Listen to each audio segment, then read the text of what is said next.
నమస్తే, welcome to Sakshi business. నేను మీ కృష్ణబాల. పశ్చిమాసియాలో పరిస్థితులు కుదుట పడడంతో స్టాక్ మార్కెట్లలో మళ్ళీ జోస్ కనిపిస్తుంది. దీంతో ఐపీఓల సందడి మొదలైంది.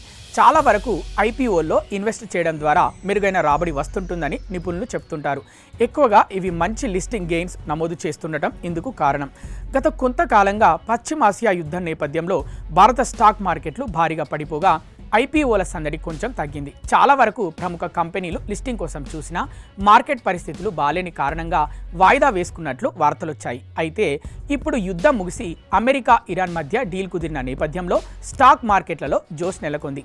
దీంతో మళ్ళీ తమ ఐపీఓ ప్రణాళికల్ని బయటకు తీస్తున్నాయి. ఇప్పటికే భారత్లో అతిపెద్ద స్టాక్ ఎక్స్చేంజ్ ఎన్ఎస్ఈ సెబీ దగ్గర ప్రాథమిక ముసాయిదా పత్రాలు సబ్మిట్ చేసింది. ఆఫర్ ఫర్ సేల్ కింద దాదాపు 6% వాటా విక్రయంతో 30,000 కోట్ల వరకు నిధుల్ని సమీకరించాలని ప్లాన్ చేస్తోంది. కంపెనీ విలువ 5 లక్షల కోట్లుగా ఉన్నట్లు అంచనా. త్వరలోనే రిలయన్స్ జియో కూడా ఐపీఓ కోసం సెబీకి అప్లికేషన్ పెట్టుకోనున్నట్లు వార్తలు వస్తున్నాయి.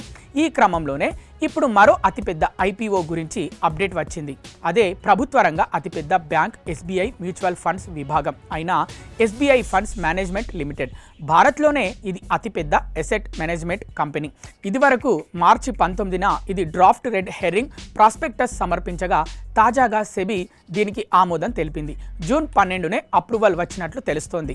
ఇప్పుడు updated red herring prospectus file చేసే యోచనలో ఉంది. అనుకున్నట్లు జరిగితే వచ్చే జూలై తొలి వారంలోనే ఆర్హెచ్పి ఫైల్ చేసి ప్రైస్ బ్యాండ్ కూడా ప్రకటించే అవకాశం ఉందని సమాచారం. ఈ మేరకు ఇండస్ట్రీ వర్గాల్లో చర్చ నడుస్తుంది. ఈ ఐపీఓ విషయానికి వస్తే పూర్తిగా ఆఫర్ ఫర్ సేల్ విధానంలో ఉండనుంది.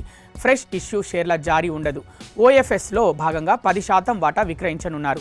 ఈ మ్యూచువల్ ఫండ్స్ సంస్థలో ఎస్బీఐకి 61.76% వాటా ఉండగా ఫ్రెంచ్ అసెట్ మేనేజ్మెంట్ సంస్థ ఆముండి ఇండియా హోల్డింగ్స్కు 36.26% వాటా ఉంది.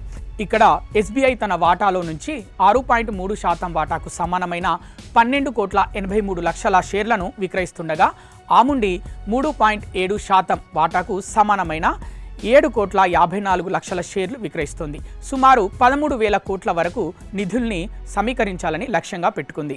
సాక్షి టీవీ ప్రసారాలను నిలిపివేయడం చట్టరీత్యా నేరం. సాక్షి టీవీ ప్రసారాల కోసం మీ స్థానిక కేబుల్ ఆపరేటర్ని వెంటనే సంప్రదించండి. డిటిహెచ్లో, ఇంటర్నెట్లో కూడా సాక్షి టీవీ ప్రసారాలను వీక్షించవచ్చు.